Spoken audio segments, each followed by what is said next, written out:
Boa noite para você que acompanha mais uma transmissão ao vivo aqui do canal da Igreja Presbiteriana Filadélfia. Nós esperamos que Deus abençoe muito você e que seja mais um momento onde, reunido em torno da palavra de Deus, você possa, com certeza, edificar a sua vida e aprender um pouquinho mais da palavra do Senhor. Nós queremos convidar você nesse momento para nós fazermos uma oração e fazer desse momento um momento de consagração, um momento onde você certamente, diante da presença de Deus, poderá ouvir a sua voz. Vamos então fazer essa oração.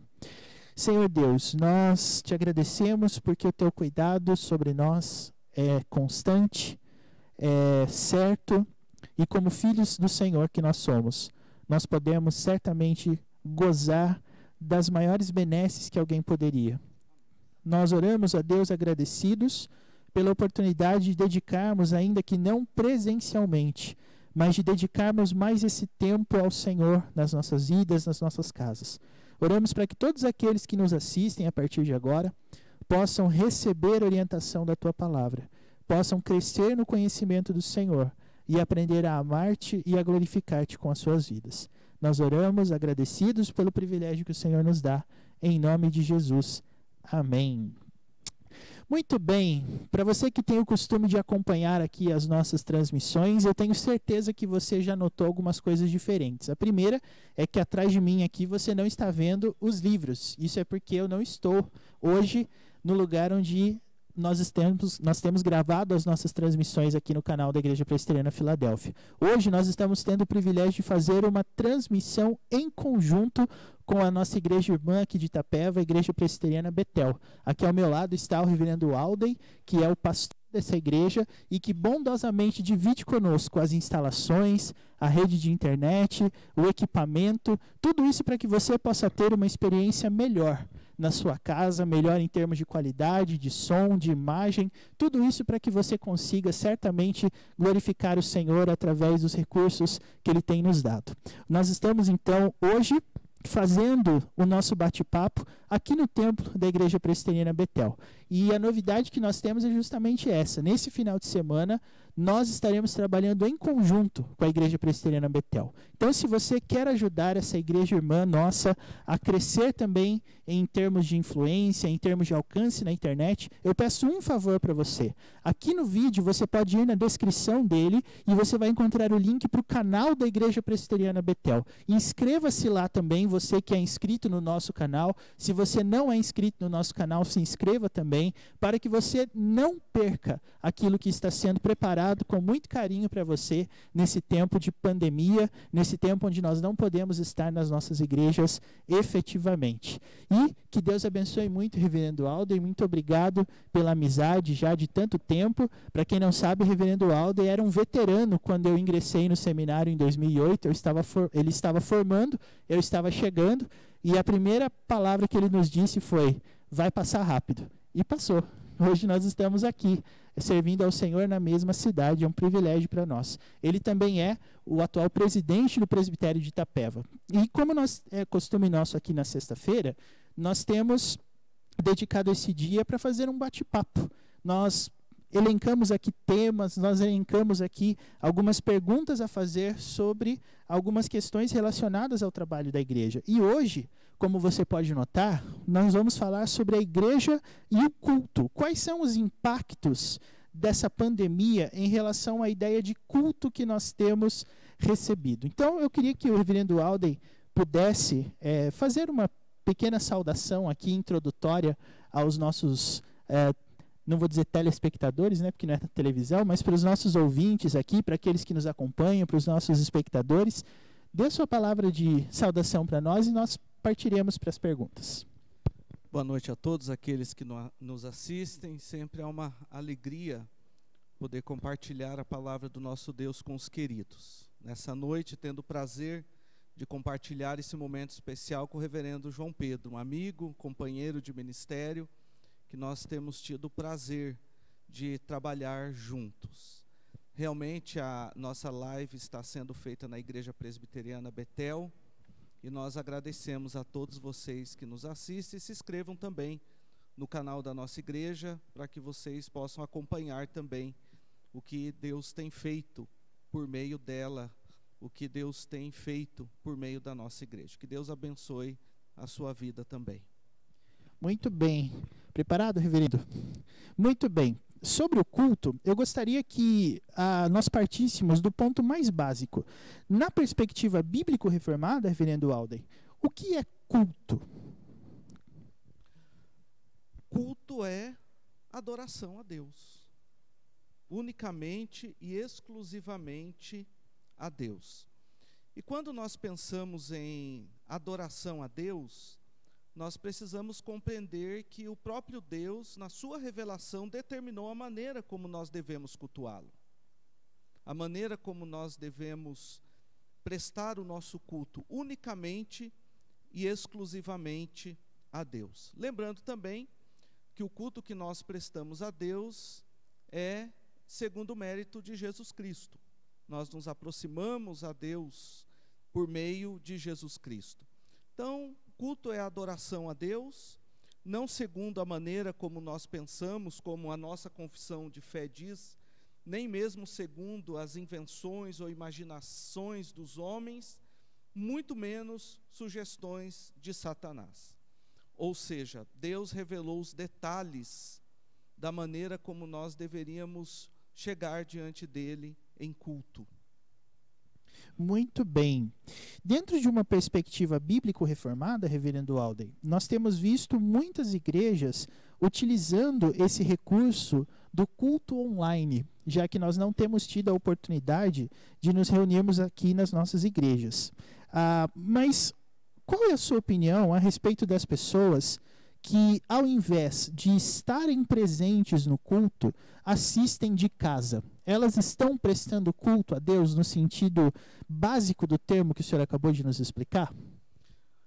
A ideia de culto é o ajuntamento do povo de Deus em um determinado lugar para prestar um culto a Deus. Quando nós usamos a expressão culto online, na verdade não é um culto. O que nós estamos fazendo é instrução, que é um dos elementos do culto.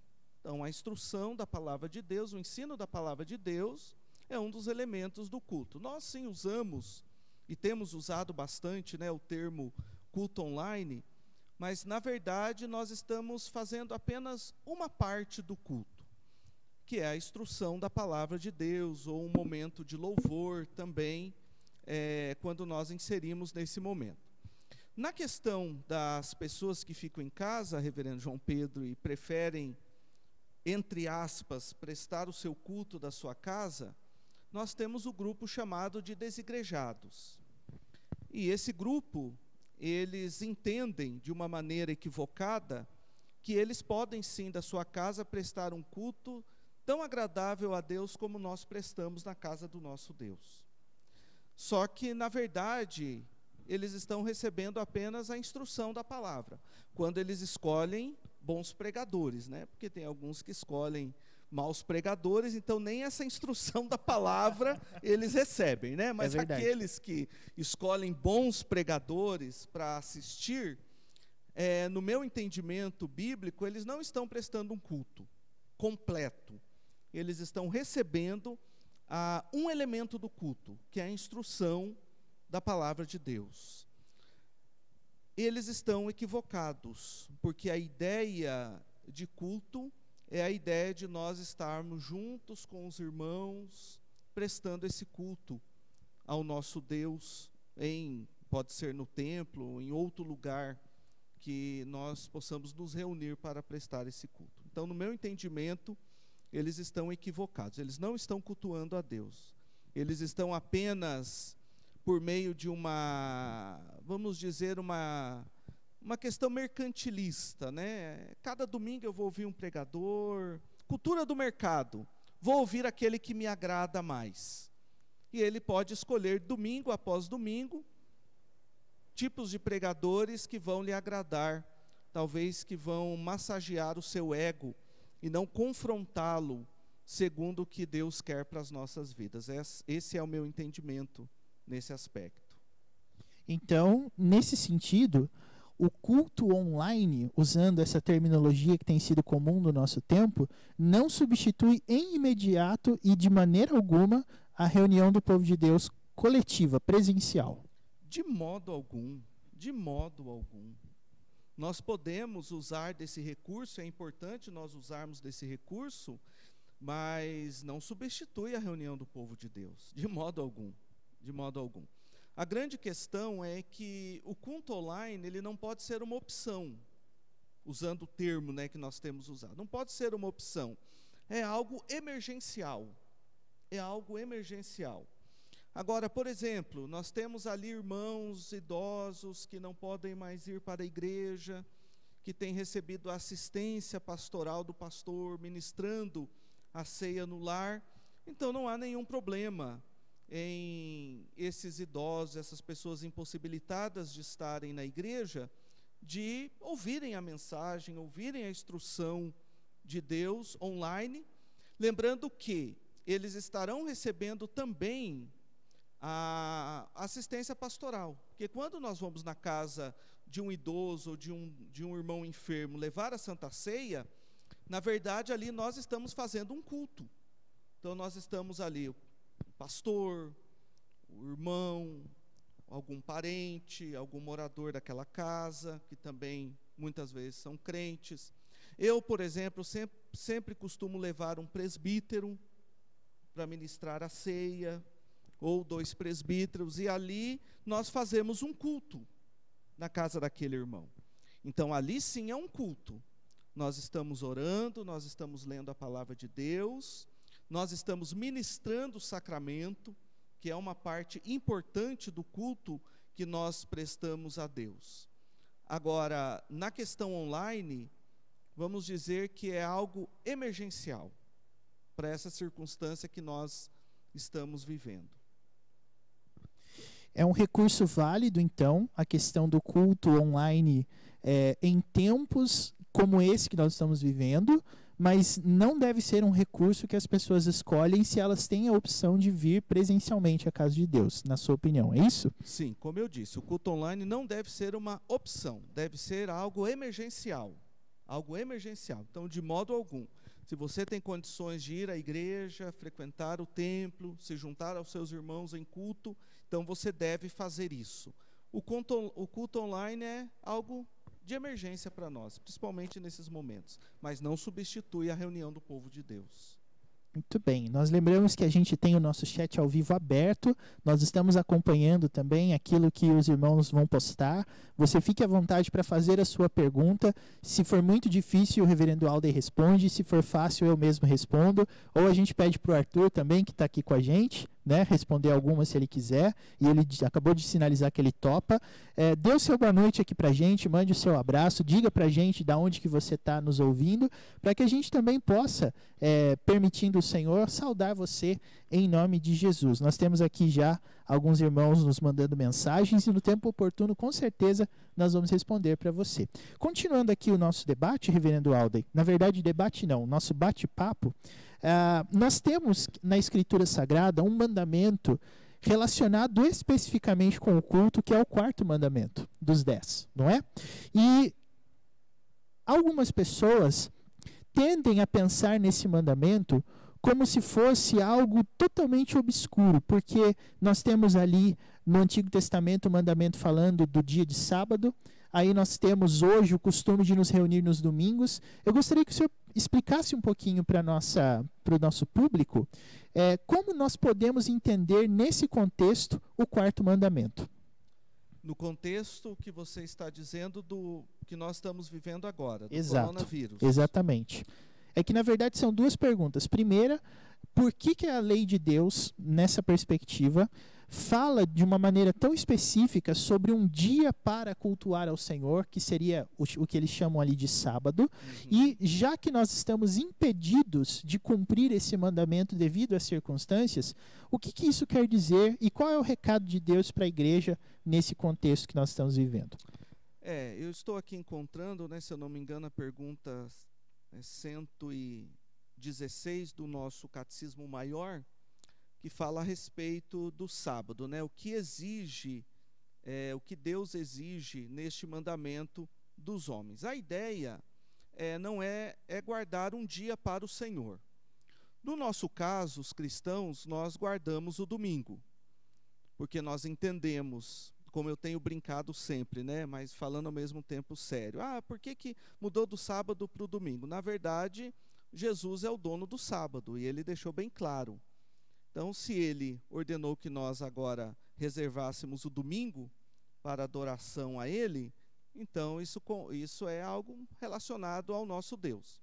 Mas, enfim, nós adoramos no domingo por conta também do principal evento do cristianismo, que é a ressurreição de Jesus, que aconteceu no domingo. Então, nós adoramos a Deus no domingo, lembrando que mesmo no Velho Testamento não era algo relacionado ao dia específico, mas algo relacionado a separar um momento exclusivo para Deus. Não que os outros momentos não sejam para Deus, a nossa vida é para Deus, mas de ter um dia específico. Eu entendo que mesmo nesses tempos de pandemia, nós podemos sim guardar o domingo. Nós podemos guardar o domingo. Nós podemos prestar um culto a Deus no domingo na nossa casa. Inclusive, os nossos princípios de liturgia da Igreja Presbiteriana do Brasil, nós temos três formas de cultuar a Deus: individualmente, coletivamente, no caso, quando nós nos reunimos como povo de Deus, e também doméstico, culto doméstico na nossa casa. Então, esse mandamento, a questão da situação que nós estamos vivendo, não nos impede de guardar esse mandamento. E na nossa casa, nós podemos sim prestar um culto a Deus, Então, você tem ali a sua esposa, você tem os seus filhos, que naturalmente ali estarão reunidos como povo de Deus, porque antes da sua esposa ser sua esposa, ela é sua irmã em Cristo. Antes dos seus filhos serem seus filhos, eles também são seus irmãos em Cristo. Deveriam ser, né? A expectativa é essa. A expectativa é essa, né? São seus irmãos em Cristo. Então, naturalmente, na sua casa, você pode guardar esse dia. Você pode prestar o culto na sua casa nesse dia. Nesse momento específico de pandemia. Se resolvendo com a graça de Deus essa circunstância, então, naturalmente, nós podemos voltar para nos reunirmos no culto público, porque são 3 formas de cultuar: individualmente, coletivamente e também dentro da nossa casa, de uma maneira, vamos dizer, o culto doméstico, né? Fazendo dentro da nossa casa. Então, terminando essa situação, Deus encerrando, né, essa situação com a sua graça, então nós voltamos para o culto público. O meu entendimento também, João, e tem sido um entendimento vamos dizer, de irmãos pastores que tratam a palavra com seriedade, é que nós estamos vivendo algo parecido com o exílio no Velho Testamento. Por quê? Porque o povo, quando foi exilado lá no Velho Testamento por conta dos seus pecados, e um dos aspectos era a banalização do culto também, tanto que Isaías no capítulo 1 deixa bem claro que eles exteriormente faziam tudo da maneira correta, mas as suas mãos estavam cheias de sangue. Ou seja, não era algo de coração, era algo meramente mecânico. Eles cumpriam todos os rituais, mas de forma mecânica. O coração, né, não estava naquilo, no que eles faziam. Então, o entendimento que nós podemos sim estar vivendo um momento parecido como o do exílio da Babilônia, quando o povo de Deus foi levado para terras estrangeiras por conta do seu pecado. Porque lá eles foram privados do culto público. Eles tinham o culto individual, eles tinham o culto doméstico, mas o culto público eles foram privados. Surgiram então as sinagogas. Mas na sinagoga, eles não conseguiam prestar o culto como Deus havia determinado que deveria ser prestado no templo. Então, o papel da sinagoga era continuar instruindo o povo de Deus, segundo a palavra do nosso Deus, ter ali um momento também de união, de junção daqueles irmãos em Cristo do Velho Testamento em torno da palavra de Deus. Porém, o culto público em todos os elementos, como era feito no templo, eles foram privados pelo tempo que Deus os deixou no exílio. De igual modo, nós também podemos, Deus também pode estar nos colocando a pensar nessa questão. Porque tem havido uma banalização na questão do culto, infelizmente. Infelizmente tem havido. Nós temos aqueles irmãos que não estavam mais dando valor ao culto como deveriam dar. Existiam outras denominações evangélicas, infelizmente, que estavam prestando culto segundo a sua maneira de pensar, e alguns, eu posso até dizer, seguindo sugestões de Satanás também, como a nossa confissão de fé coloca. Infelizmente, o contexto do culto no Brasil. Então, quer dizer, agora Deus privou do culto público. Então, quer dizer, é o momento de nós valorizarmos os momentos que nós tínhamos antes dessa pandemia, de estar na casa do nosso Deus junto com os nossos irmãos. Tal como aconteceu com o exílio, vai chegar o momento que esse período também vai se encerrar. Então, qual será a nossa atitude? É justamente isso que eu quero levar os nossos ouvintes, aqueles que estão nos assistindo, a pensar. Vamos continuar na banalização ou na desvalorização do culto público, ou vamos entender que Deus está nos dando uma oportunidade de, após passar esses momentos, nós recomeçarmos e corrigirmos o que nós estávamos fazendo de errado. Então, esse é o meu entendimento em relação a esse contexto.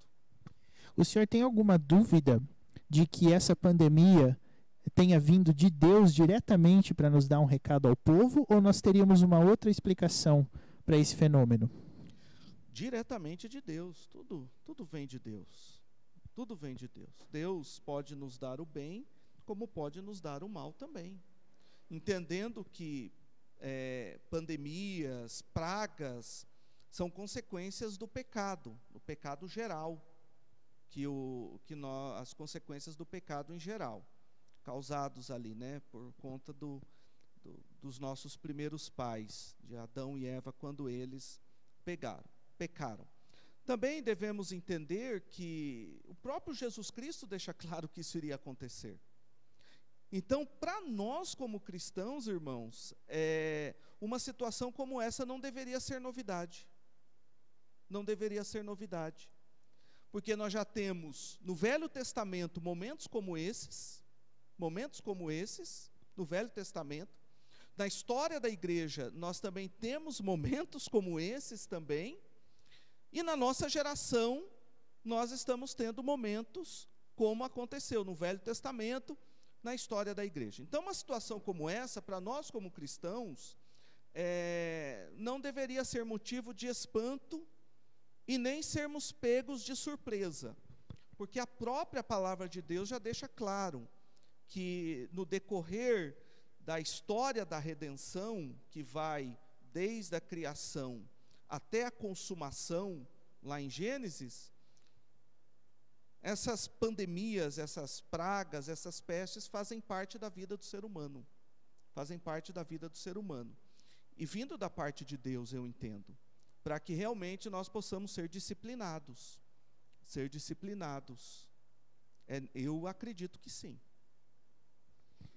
Dentro dessa perspectiva que o senhor nos acaba de informar aqui, reverendo, nós também temos uma pergunta relacionada ao entendimento de alguns em relação a essa nossa decisão de interrompermos os nossos trabalhos na igreja. Há quem cite, por exemplo, Hebreus 10, 25, não deixemos de nos congregarmos, como é costume de alguns, para justificar o seu inconformismo com a decisão de nós termos suspendidos os nossos trabalhos. Essa foi uma decisão que o conselho da sua igreja tomou, como o conselho da minha igreja tomou também.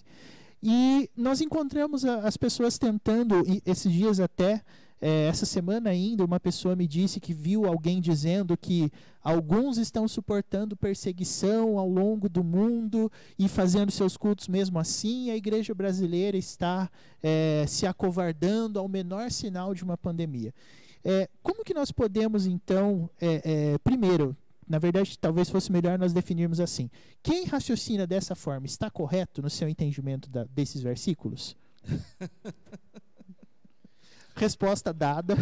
Próxima pergunta. Olha, primeiro, eu tenho certeza que muitos daqueles que estão questionando a decisão da igreja, em qualquer final de semana possível para uma viagem, ele deixava de ir para a igreja para ir numa viagem. Então, quer dizer, questão... Isso também acontece com o senhor? Acontece. Então, quer dizer, a primeira coisa que eu preciso perceber, de quem está vindo essa crítica? Não, é o irmão fiel na igreja, que está ali todo final de semana, aquele irmão que se organiza para estar os finais de semana no culto, é frequente, aquele irmão que colabora. Então, eu vou mostrar para o irmão, biblicamente, que nós também devemos submissão ao Estado, enquanto ele estiver de acordo com a palavra de Deus. E até agora não nos foi solicitado nada que choque com a palavra de Deus. É uma questão de saúde pública. Então, o nosso conselho tomou a decisão, e tomou a decisão antes mesmo do decreto, quando era apenas uma orientação da Secretaria de Saúde da nossa cidade, como a sua igreja, o seu conselho também tomou essa decisão. Sim. E nós estamos agindo com prudência. Com prudência. Porque é uma questão de testemunho. Tudo bem, nós não vamos atender, vamos abrir a igreja. De repente acontece um caso do coronavírus na nossa igreja. A sociedade não vai querer saber se essa pessoa foi contaminada fora, ou se ela veio de um outro lugar já com o vírus. O primeiro elemento, o primeiro pensamento da sociedade, viu, eles não fecharam a igreja e a pessoa foi contaminada lá. Então foi contaminada na igreja, né? Foi contaminada na igreja. Ou seja, é nesse sentido. Então eu entendo que submissão ao Estado e também uma questão de prudência e preservar a imagem da igreja na sociedade, dando bom testemunho nesse sentido. Porque foi solicitado a você algo que vá contra a palavra de Deus para a sua igreja? Não. Para a minha também não. Então, nós estamos, sim, agindo de maneira correta no meu entendimento. Então, entender a impossibilidade de nós nos reunirmos presencialmente não é uma questão de desobediência deliberada, mas certamente uma espécie de tratamento de disciplina de Deus para nós, na sua opinião. É isso? Sim, eu entendo que sim. É isso mesmo, a disciplina de Deus para nós. E o que o senhor acha que ao final dessa pandemia vai acontecer? O senhor acredita que os nossos irmãos, aqueles que nos assistem, aqueles que vão ver depois, estão utilizando esse período para refletirem, no mínimo, sobre o que deve mudar em relação à vida deles? Olha, a esperança de todo pastor é isso. É isso. Segundo Hebreus, capítulo 12, quando fala a respeito da disciplina, que a disciplina tenha um efeito de mudança. Tem um efeito de mudança. E que as pessoas, ao terem oportunidade novamente de virem à casa, ao templo, à igreja, como lugar físico para prestar o culto a Deus, que realmente elas venham quebrantadas, com o coração contrito e entendendo a disciplina de Deus e a necessidade de uma mudança. Então, eu tenho essa expectativa. Porque eu continuo trabalhando da mesma forma. Você também continua trabalhando como pastor da mesma forma, para poder atender a igreja nessa demanda. Aprendendo novas habilidades procurando aprender de uma forma ou de outra para poder nutrir a igreja espiritualmente, levar a palavra de Deus e alimentar a igreja. Então eu entendo que nós teremos momentos de celebração, sim, no final dessa pandemia, onde o povo quebrantado, tal como o povo voltou do exílio quebrantado, no contexto bíblico, lá no Antigo Testamento, o povo também volte para a casa, para o templo, para a casa de Deus, quebrantado também. Essa é a minha expectativa, como a sua também, né? Sim, com certeza, é o que nós esperamos. Agora, reverendo, ao mesmo tempo que há pessoas que demonstraram profunda consternação com o fato de não poderem ir à igreja, há outras que estão reagindo com uma certa indiferença, argumentando talvez algo do tipo assim: não, mas a igreja não precisa estar aberta porque a igreja sou eu. O que a palavra de Deus e a nossa perspectiva bíblica tem a dizer sobre isso? Essa questão, eu sou a igreja, né? As pessoas dizem, uma frase, uma fala muito dos desigrejados, né? Não preciso estar na igreja porque eu sou a igreja. Eu sinto muito em dizer que você não é a igreja. O senhor podia repetir isso olhando para a câmera, por favor? Quer me complicar, né? Você quer me complicar. Eu digo com o senhor também. Eu sinto muito lhe dizer, você que está nos assistindo, que você não é a igreja. Você não é a igreja. Biblicamente falando, igreja é coletivo. Igreja é coletivo. Então quer dizer, a igreja é a união do povo de Deus, o ajuntamento do povo de Deus. Quando a Bíblia diz que nós somos a igreja, a Bíblia está falando que nós somos o corpo de Cristo. O corpo, que tem muitos membros, dos quais eu, reverendo João, o Arthur e os demais irmãos fazem parte. Então, eu e o João somos a igreja. Você sozinho não é a igreja.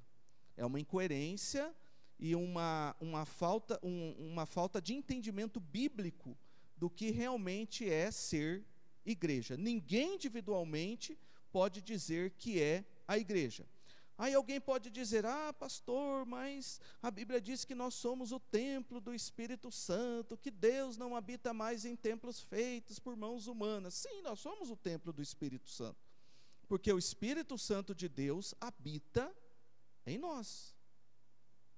É nesse sentido. O Espírito Santo habita em nós, e a palavra de Deus nos orienta a nós tratarmos muito bem do Espírito Santo que habita em nós. Inclusive, nós podemos até entristecê-lo por conta das nossas atitudes. Então, o fato do Espírito Santo habitar em nós, de nós sermos o templo do Espírito Santo, não significa que nós somos a igreja individualmente. A igreja é coletivo. Você não é a igreja sozinho na sua casa. Você é a igreja junto com o povo de Deus. Mas aí entra uma outra questão também. Mas então significa que eu não sou a igreja sozinho, mas eu tenho comunhão com os meus irmãos da minha casa? Se você fizer parte de uma igreja de Jesus Cristo, fizer parte do corpo de Cristo, que agora está impossibilitado de estar junto, então você tem a comunhão com o seu irmão. Porque a comunhão com o nosso irmão, ela nos é garantida mediante a comunhão que nós temos com Cristo.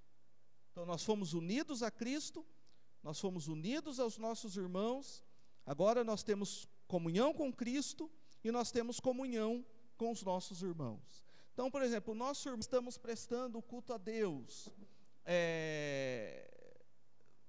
estamos em comunhão, lá na casa dele, lá nos Estados Unidos, aquele irmão, eles têm comunhão comigo, que estou aqui no Brasil, por meio de Jesus Cristo.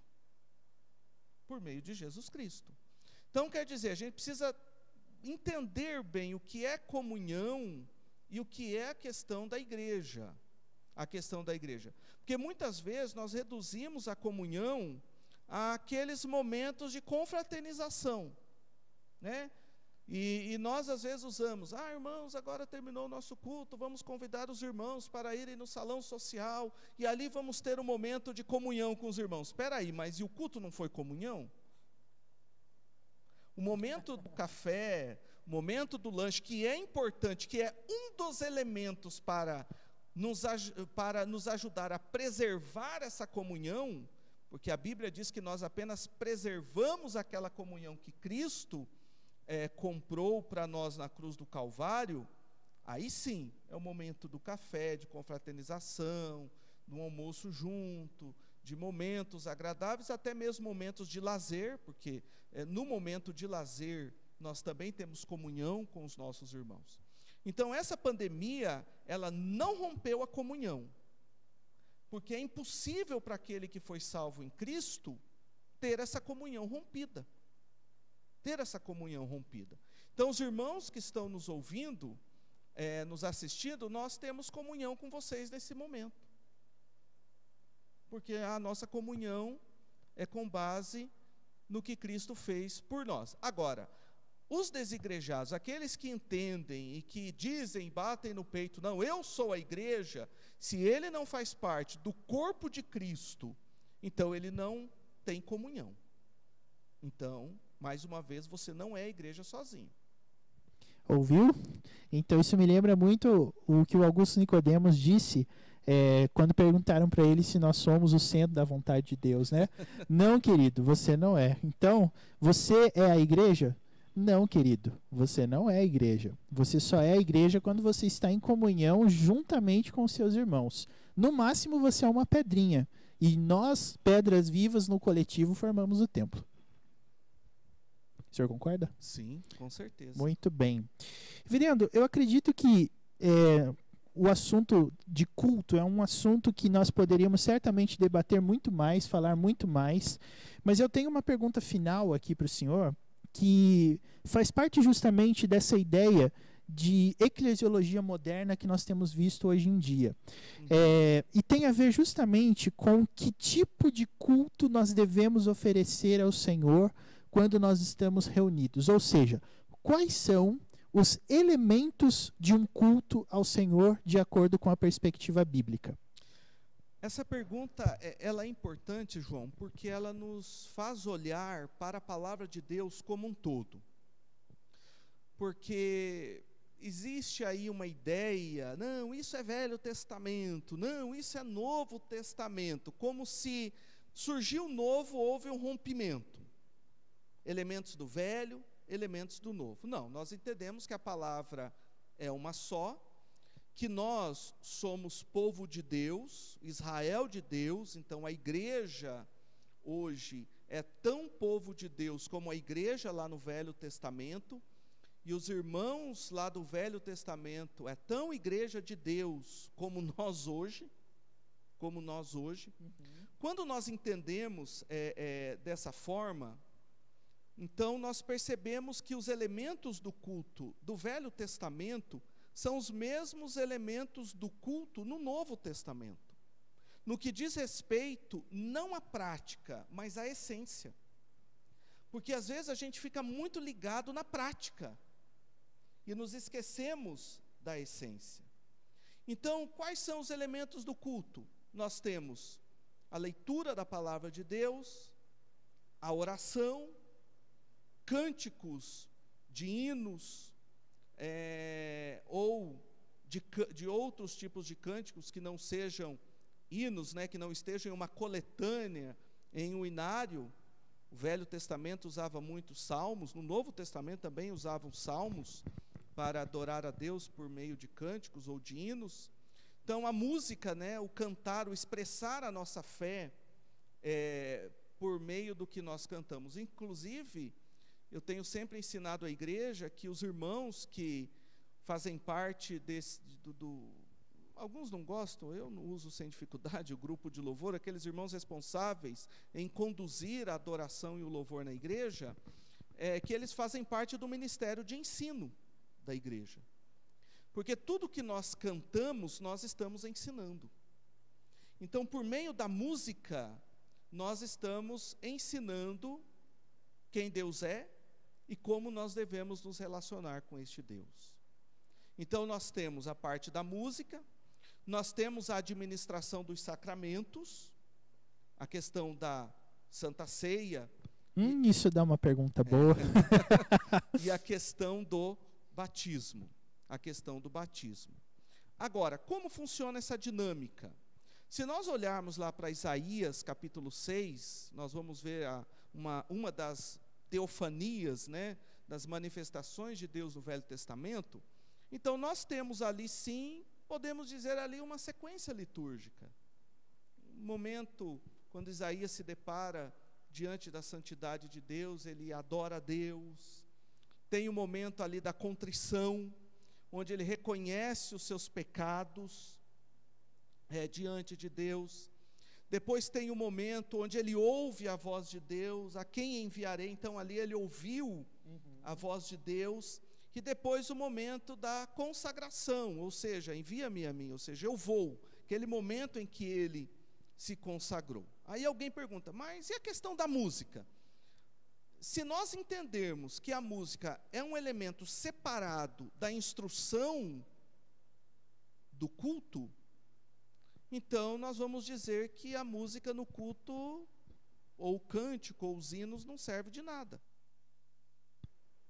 Então quer dizer, nós adoramos a Deus da maneira como Ele determinou, cantando, porém esse nosso cantar deve também nos ensinar e ensinar a igreja a respeito de Deus.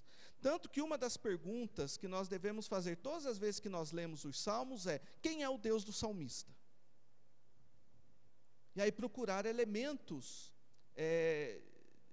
que o salmista coloca ali nos salmos a respeito de Deus. E aí, nos cânticos que nós cantamos, faça essa pergunta: quem é o Deus daquele compositor daquele cântico?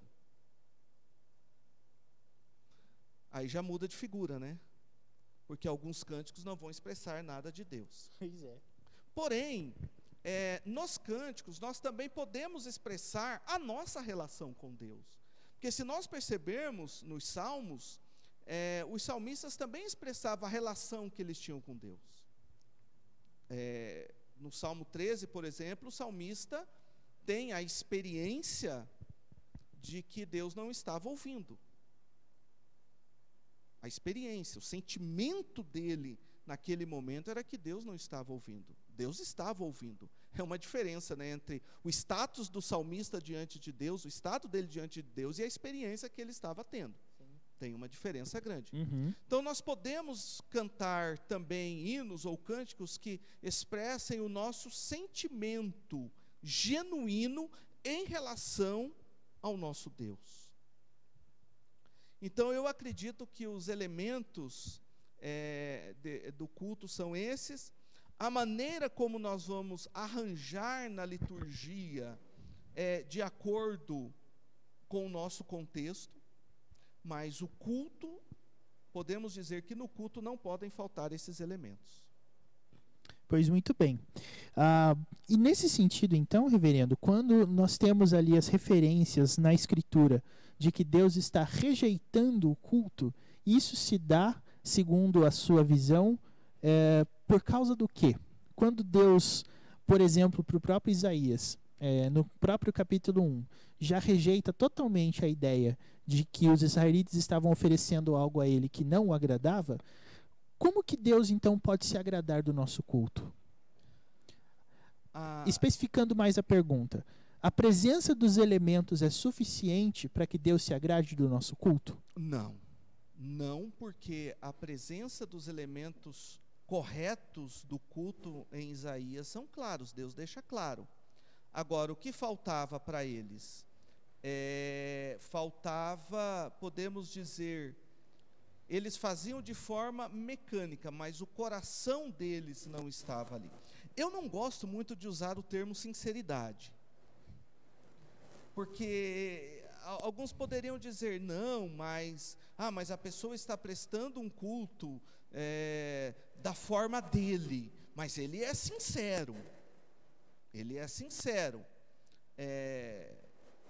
mas está errado. Quem garante? Mas está errado. Então, quer dizer, eu entendo que são os dois elementos se completam. Cultuar a Deus da maneira como Ele instituiu na palavra dEle, aí sim, com sinceridade de coração. Com sinceridade de coração. Só sinceridade não basta. E só fazer da maneira correta também não basta.